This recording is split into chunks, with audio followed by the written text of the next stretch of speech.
Members of the Senate Committee and fellow citizens, I am the son of the cyclist. I stand before you today with the intention of sharing my concerns and frustrations with the public. Talaga bang pinaboran mo si Mr. Willie Gonzales dahil dati siyang pulis, kaya inakomodate mo doon sa opisina mo at pinawa-prescom mo pa, kasama ka. Was that really your intention na bigyan siya ng pabor? No, sir, because I really don't have any reason to do so because I don't know him, and that's the first time I met him, sir. Thank you. Mr. Hans Lili. Good afternoon, sir. Good afternoon. Yes, go ahead. Anong mga actions taken ninyo? Sa ngayon po, suspended for 90 days yung license po ni Mr. Wilfredo Gonzales. Then ongoing po yung investigation natin regarding sa apat na violation na commit niya under 4136, sir. So, after 90 days? No, sir. Meaning, suspended siya for 90 days yung license niya, sir. Yeah, Apo. after 90 days, No, hindi naman, sir. Hindi naman siya abot ng 90 days, sir, yung resolution na ginagawa namin. Okay, so mag-come up kayo ng resolution as to Regarding sa violation niya under 4136. resolution niya. Apo. Kung pwede pa ba siyang bigyan ng license to driver's license or hindi na. Yes, sir. Apo. Tama po. So can you update this committee pag meron kayong ilabas na resolution pertaining to that?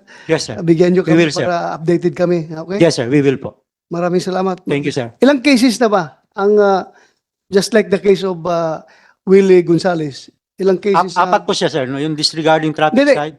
similar cases na nakarating sa LTO? In general, sa buong bansa, may statistics ka ba? Sa ngayon, sir, wala, sir. Road rage, pertaining to road rage. Yung road rage, sir, nakukuha lang namin sa video, sir. No? Yung other kasi, sir, from text, yung text message, email, yung mga complaints. So there's no formal complainant na dumarating sa inyo hanggang video? Meron naman, sir, kasi kaso lang yung mga evidence na napo-forward, hindi pa siya substantial masyado. May numbers ka para Sige, sir. natin kung talagang usong-uso na ba Okay, kayo po, sir. yung road rage na yan, meron kang numbers? Sa ngayon, sir, wala po. Ibibigay ko rin. Kung meron kang ma-text doon, humingi ka ng number. Sige po, sir. Para ma-share Pakuha mo sa ko. amin. Thank you, sir. Thank you very much. Ano pong nasa loobin nyo ngayon? Kayo ba yung nagsisisi sa ginawa nyo? Tingin nyo po, may kakamali kayo? Your Honor, humingi po ako ng kapatawaran sa nagawa ko. Sa lahat-lahat ng nagawa ko po mali, humingi po ako ng kapatawaran. Yes, actually, Your Honor, kanina pa siya humingi ng At pasensya, patawaran. At yung Kanina pa. Continue. At yung kay Mr. Banjola, pinatawad ko na rin po siya rin sa damage ng kotse ko. Kaya nga ho kami nagkabati po. Okay na po sa akin yun. Hindi ko po sinisingil. Wala po kaming ano ni Mr. Banjola. Nagiwalay po kami na maayos. Okay, noted. Thank you. Mr. Earl Banjola, the son, you want to say something? Yes. Yeah, actually, I prepared something here. Sige. Ikaw ay anak ni Alan Banjola. Yeah, opo. Tapos, hindi ka doon nagpaalam na pupunta ka dito. Hindi niya alam. Yeah, it has a story po. Actually, matatakal ko rin po dito. Okay, sige, continue. Please. So, good morning, Senator J.V. Ejercito, Ms. Pia Cayetano, Senator Ronald De La Rosa, Senator Padilla, members of the Senate Committee and fellow citizens, I am the son of the cyclist. I stand before you today with the intention of sharing my concerns and frustrations with the public. My father and mother have been incredibly supportive, both of my siblings and me, from the moment we came into this world. They dedicated themselves tirelessly to provide for our essential needs. My father never fell short in caring for us, and our entire family has worked diligently to ensure we have the quality of life we rightfully deserve. We lead a modest yet content life, cherishing our strong family bond. August 8, 2023, 10 p.m., hindi pa nakakauwi yung father ko. I was worried, and yung lola ko rin. Kasi usually 5 p.m. yung dad ko po nakauwi na sa bayan kasi yun talaga yung time na nakakauwi na siya sa bahay namin. And then she received a phone call from my father saying na nasa police station siya. And then nakauwi na yung dad ko around 2 a.m. And akala ko doon na natatapos yung lahat. Akala ko okay na. August 27, 2023, nakita ko yung video. Sinagi, binatukan, minura at kinasahan ng baril ang tatay ko. As his son, nakakapangahina. I feel mixed emotions. I was disappointed, I was mad, and I was sad. This is one of my fears that I wouldn't be able to be there when he needs help. Naturally, he would feel fearful given that Gonzalez used to be a police officer and he's alone in a police station surrounded by people he doesn't even know.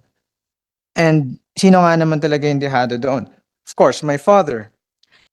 He chose to forgive the man kahit na siya yung nagrabyado.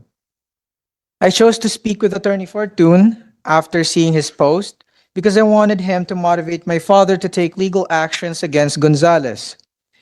I would like to express my gratitude to Attorney Fortune for his efforts in assisting my father and affording me this opportunity, despite the potential risks involved. However, my father had already made his decision. Nevertheless, I convinced myself that I needed to instill hope in our society and to my father. I want my father to recognize the significant opportunity in confronting Gonzalez. However, weeks went by without any progress, and then I was given this golden opportunity to speak in front of the Senate. Actually, I didn't know na pupunta pala yung father ko dito. And I don't want fear to continuously prevail over justice throughout my entire life. God made this happen. I observed that the media provided Gonzalez with an opportunity to express his views, whereas my father, on the contrary, was unable to share his concerns during that time with the public due to the fear that our lives might be altered and one of us could potentially face harm or even death. For me, I hold respect for the Gonzalez family. But it is crucial for everyone, regardless of their wealth or status, to follow the legal procedures that apply to all human beings. The law dictates this.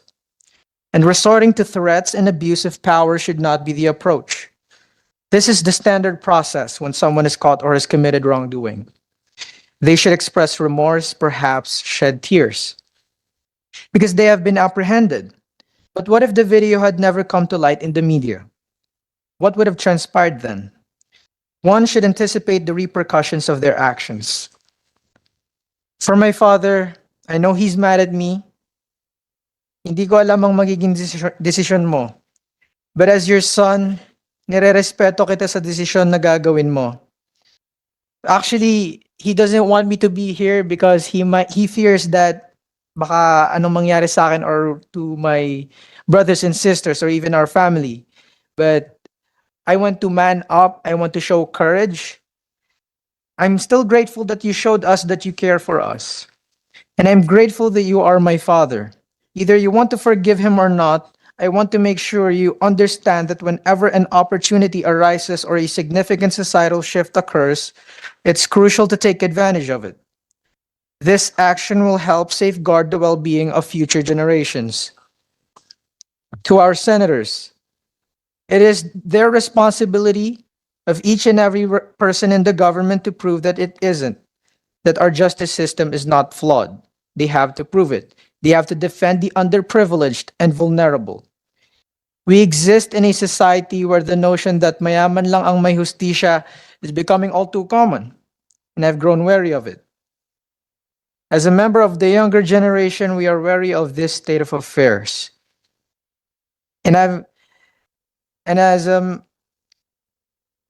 We're tired of witnessing daily news reports detailing the abuse, harassment, killings, injustices, and numerous other injustices suffered by our fellow citizens. And my father is a victim of injustice. Individuals who possess firearms, especially law enforcement officers, should undertake a process aimed at promoting responsible firearm ownership to ensure they use their weapons responsibly and minimize the risk of harm to the public. Those in positions of authority should exercise their power responsibly for the betterment of society. Public taxes should be utilized for the greater good, enabling the creation of laws that ensure the safety of our citizens both day and night, whenever and wherever they venture outside. And it is important to recognize that fear acts as a constraint as humans. I want my father to understand that. Kung ipapakita natin na takot tayo Sa ating mga kababayan, yun na din ang magiging paraan ng pamumuhay nila habang buhay. Mananatili tayong takot. We must break the cycle. We must exhibit not only resilience but also courage in the face of those who oppressed us. Cease to underestimate the youth, for they represent the future. Don't diminish our potential. Despite our youth, our determination for change exceeds conventional expectations. And allow me to end this with a quote. Injustice anywhere is a threat to justice everywhere. We are caught in an inescapable network of mutuality, tied in a single garment of destiny. Whatever affects one directly affects all indirectly. I hope the Senate will find merit in my words. My aspiration is that this will also serve as a beacon of hope to my father and for the public, indicating the possibility of societal transformation. Thank you. Thank you, Mr. Earl Banjula. We heard you loud and clear. And thank you for manning up in behalf of your father. And I would like to congratulate your father for raising you up to be a fine gentleman you are today. Ha? Pasalamat pa rin sa tatay mo. Ha? Sana walang samaan ng loob between you and your father. Because sa akin, napaka-importante yung pamilya. Ha? Mr. Alan Banjula, may samaan ba kayo ng loob ng anak mo? Okay lang? Actually, nag-aalala lang po sa kanya yan. Sa Nag-aalala kanya, ka lang. as a father po. Kasi hindi ko po alam na nandito yun eh. Akala ko kung nasa school po. Actually, di Kasi po ako umigip sa akin nag-cutting ng take note lang ah. Humingi po Mamaya sa pa akin yung ng tao pasok niyan, ko. papasok ng school. So, hindi ko po alam na nandito yan. Mamaya, pumasok ka na ha? Galing mo dito. Mamaya pa po yung pasok ko.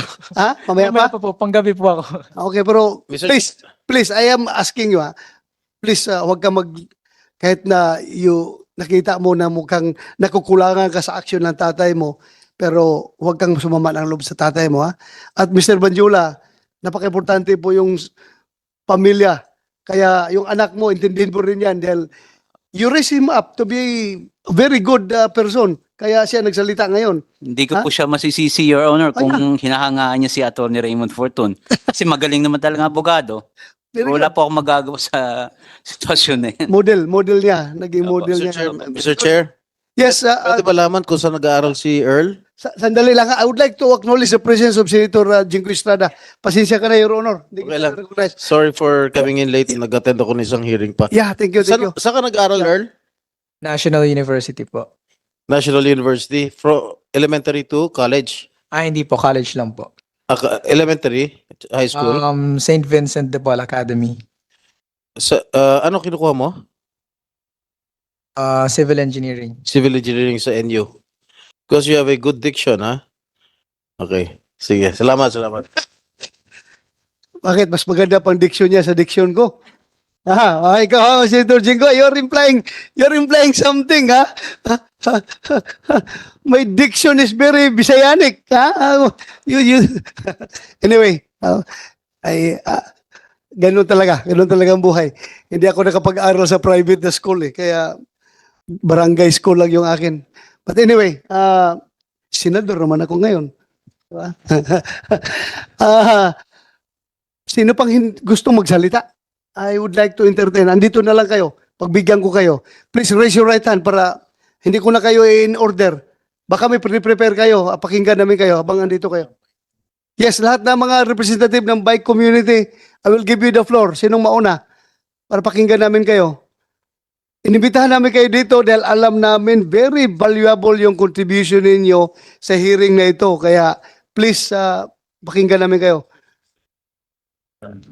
Sino na? Tim Vargas. Next ka, ma'am. Nicole Covarrubias. Tim Vargas, you have the floor. Go ahead, Cole. Siyempre, ladies first. You know, Very gentleman talaga itong mga bikers. No? Yeah, you have the floor daw, ma'am Nicole. Lady first. Thank you, Sir Tim, and thank you, Mr. Chair. To the Honorable Chairman of the Committee on Public Order and Dangerous Drugs, Senator Bato de la Rosa, Honorable Senators Pia, Senator Padilla, and Senator Estrada, officials of Philippine government agencies, fellow road safety and sustainable mobility advocates, ladies and gentlemen, good afternoon po. Because the hearing today is in aid of legislation, the Move As One Coalition would like to offer comments on legislative action required to protect cyclists and prevent similar violent incidents from occurring. The Senate has passed on third reading Senate Bill number 1290 on the Walkable and Bikeable Communities Act, authored by the Honorable Senators Pia Cayetano, Grace Poe, J.V. Ejercito, Jinggoy Estrada, Bong Revilla Jr., Sadyang, Bato de la Rosa, Joel Villanueva, Bongo, and Lauren Legarda. A similar bill is now Ma'am being... Nicole, Ah. sandali lang ha. Yes, I would like po. to acknowledge the presence of Senator Tolentino, the Vice Chairman. Go ahead. Thank you po, Continue. Mr. Yes. Chair. I was here, if you will ask the police officers present, at around 9 a.m. Sorry, naunahan mo pa pala ako. So, sorry. I will give you the floor if you want to something. Please continue, ma'am. Okay, thank you, Mr. Chair. We hope that our comments today can be considered when the House and Senate bills are discussed at the conference committee stage. The Walkable and Bikeable Communities Act has the potential to prevent similar violent encounters between motorists and cyclists, especially at this time when we are seeing rapid growth in the number of Filipino cyclists. The road rage incident involved motor vehicle enroachment into a painted bike lane. This... Ma'am Nicole, sandali lang ha. Yes po. Sandali lang. I would like to acknowledge the presence of Senator Bong Revilla. Thank you, Your Honor, for joining us. Ma'am, continue. Sorry. Thank you po, Mr. Chair. The road rage incident involved motor vehicle enroachment into a painted bike lane. This is precisely what we need to avoid. The global road safety guidance is that painted bike lanes are ineffective and endanger cyclists. Barrier-protected or grade-separated bike lanes are required to protect cyclists and give them confidence to travel on a bicycle. Painted bike lanes all over the country are routinely violated by motorists, in the same way that painted pedestrian or zebra crossings are routinely ignored, despite traffic rules that give pedestrians priority and require motor vehicles to stop and give way. The same motorist who ignores a pedestrian crossing would likely ignore a painted bike lane despite prevailing traffic rules and penalties. Because humans make mistakes and commit traffic violations, even with appropriate training, licensing, and penalties, we need to compensate for this human frailty with the application of safe road designs and low speed limits. This is the essence of the safe system approach that road safety experts all over the world advocate for. Cyclists therefore need barrier-protected or grade-separated bike lanes. Painted bike lanes should not be an option. For roads with insufficient space for a protected bike lane or sidewalk, if pedestrians and cyclists are forced to mix in the same space with motor vehicles, the guidance of road safety experts is that the road should automatically be a slow street with a speed limit of not more than 20 kilometers per hour and with self-regulating or traffic calming infrastructure such as speed bumps or raised crossings to slow vehicles down. The safety and welfare of vulnerable road users should be the paramount consideration in the design and management of roads. The lives and safety of pedestrians and cyclists are precious and should not be compromised. We request our honorable senators to give this matter special attention at the conference committee stage of the Walkable and Bikeable Communities Act. Maraming salamat po and good afternoon.